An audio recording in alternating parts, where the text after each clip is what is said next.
சிங்கமும் கழுதை புலியும் பசுவை பிடித்து வைத்திருந்தன. ஒரு நாள் சிங்கம் பசுவை கொன்றது. கழுதை புலி தன் குட்டியை சிங்கத்திடம் அனுப்பி தன் பங்கைக் கேட்டது.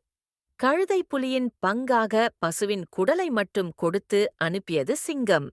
கழுதை புலியோ, நீ ஏன் குடலை கொண்டு வந்தாய்? அரைவாசி பங்குதானே நமக்கு உரியது என்று கேட்டது. குட்டி கழுதை புலி சொல்லியது. நான் சின்ன பயல். பெரியவர்கள் கொடுப்பதைத்தான் கொண்டு வர முடியும். நான் எப்படி சிங்கத்தோடு விவாதிக்க முடியும்? அதைக் கேட்டு கோபமான கழுதை புலி அந்த குடலோடு சிங்கத்தை பார்க்கப் போனது. சிங்கம் உணவை உண்டு குகைக்குள் ஓய்வெடுத்துக் கொண்டிருந்தது.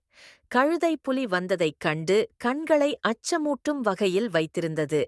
ஏன் இங்கே வந்தாய்? கர்ஜித்தபடி சிங்கம் கேட்டது. பசுவில் பாதி கேட்க வந்த கழுதை புலி தற்போது தன் எண்ணத்தை மாற்றிக்கொண்டு பேசியது. ராஜசிங்கமே, நீங்கள் குடல் அனுப்பியதற்கு மிக்க நன்றி. ஆனால் அதனை உங்களிடமே சேர்க்க முடிவு செய்துவிட்டோம்.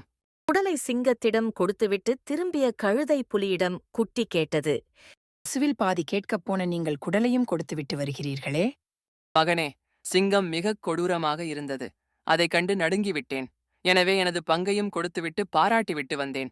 எல்லாம் நன்மைக்காக என்றது தாய் கழுதை புலி.